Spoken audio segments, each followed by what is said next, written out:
Hey everybody, Coach here. Hey, thanks for taking a couple of minutes. Hey, this particular week we are going to be talking about a problem area in some landscapes. And what we're talking about is those common areas in more densely populated neighborhoods like condominium complexes and smaller, denser single-family homes. We're talking about those shared common alley areas in between one neighbor and the other without a fence going down there. Glad you could join us for a few minutes. Let's get this thing rolling, shall we?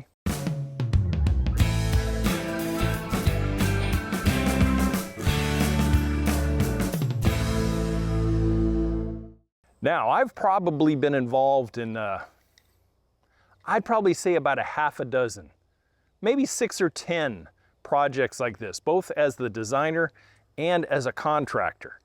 And they're really funky little areas to have to deal with. I don't know why they developed neighborhoods like this, but those narrow, skinny little alley side yards that nobody uses, it becomes absolutely useless unless you approach it from a different angle. And what I used to see is builders would put these places together, and then in that narrow alley, they would do a little drainage swale, put in a little grass seed or maybe sod, and that was basically all they did. And the areas just never thrived. They never became anything. So on the few jobs that I did, we had a little different approach. And that's what we're going to talk about today. I got to admit up front, this idea was spawned by helping out some other people that were on another media platform looking for landscape solutions. And when I saw it, I went, hey, this might be worthy of an episode. It really might. So if it pertains to you, join in the ride here.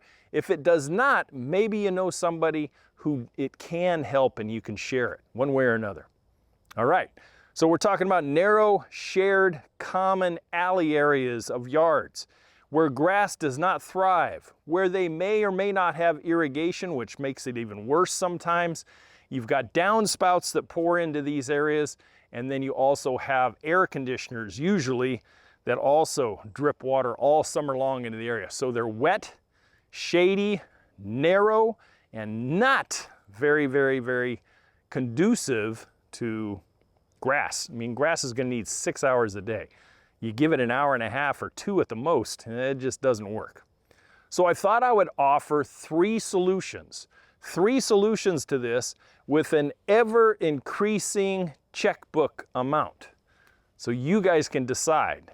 And creative beings that you guys are, maybe you'll find a combo there. So I'll tell you about one job that I did that solved the problem with a little bit of this saved, okay? So option number 1 is we address the drainage first of all.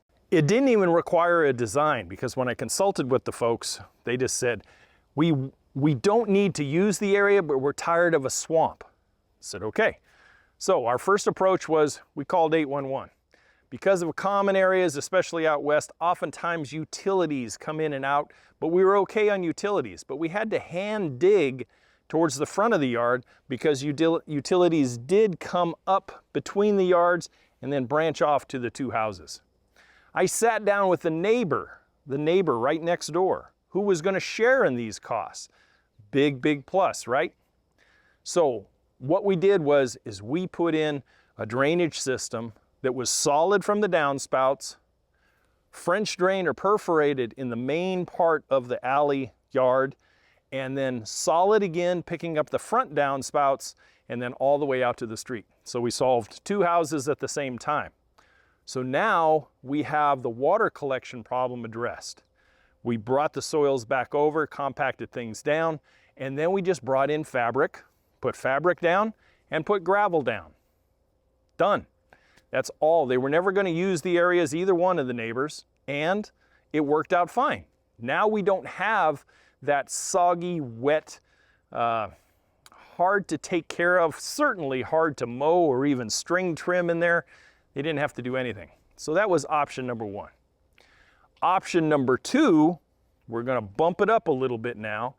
Option number 2 was everything that we did in option number 1, except this time where the drainage area was, the bottom of the swale there, we introduced a dry creek bed effect to it. We brought in the drain rock that took care of things underground. Then we had small cobblestones as the bed of the creek bed. We had larger cobbles on the edge, and then we put in a few boulders, some fieldstone moss rock in there, and really made it look like a creek bed. Could it actually run? Probably not, because the drainage system was going to take care of any gathering water in about that quick a time. So we had about 4 feet or so of dry creek bed in a 10-foot wide narrow alley area. Then above that, we introduced some shady ground covers. There was vinca, ajuga, and I think a few hostas that went in there. And then we mulched that area. This particular area did not need to have irrigation. It did not need. It stayed moist enough in the soil where we knew that we weren't going to have to do that. And that was the solution for option number 2, okay? Now we're going to bump it up to option number 3. And option number 3, the ever-increasing checkbook, but the ever-increasing creativity that really beautified the area tremendously.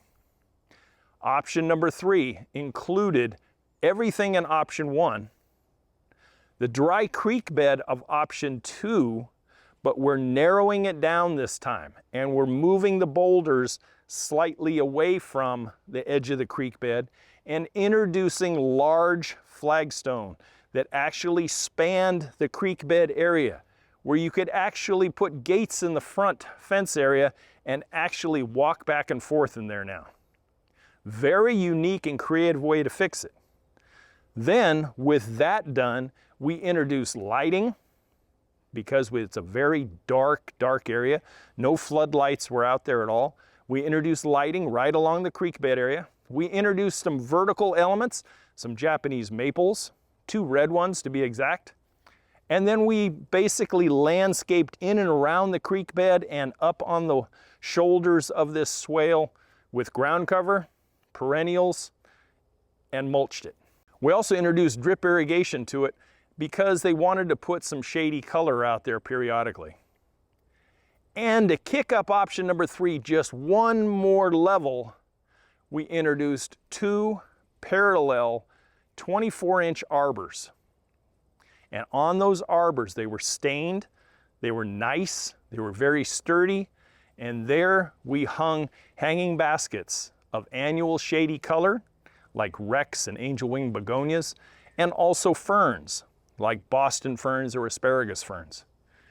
Now we have something, when they looked out of their windows out there, now we have 2 beautified yards. We have a solution to all the wet. We have a solution to all the damp soils that are now planted with things that will thrive there, and certainly not grass material. And the maintenance is infinitesimally been increased, because a lot of this with the mulch, creek bed fabrics, perennials, and some ground covers, weeds don't take over in those shady areas. They may pop up occasionally and you'll have to take care of them, but now you have a very beautified, shared, shady side yard that is now very much improved, very much fixed. And I'll tell you what, if you're a contractor or a designer listening to me, that particular job spawned at least 6 or 8 other jobs as soon as the neighbors told neighbors type of thing, because everybody had one. They wanted to fix it, and it led to more and more work. Now, I'm not suggesting if you're a DIYer and that is not your bailiwick in landscaping, hey, maybe you can turn them on to a friend of yours who's in the business. So those shady shared side yard solutions are relatively easy to do. You're going to follow the same 15 step of which I cover in my checklist over on the website, youryardcoach.com.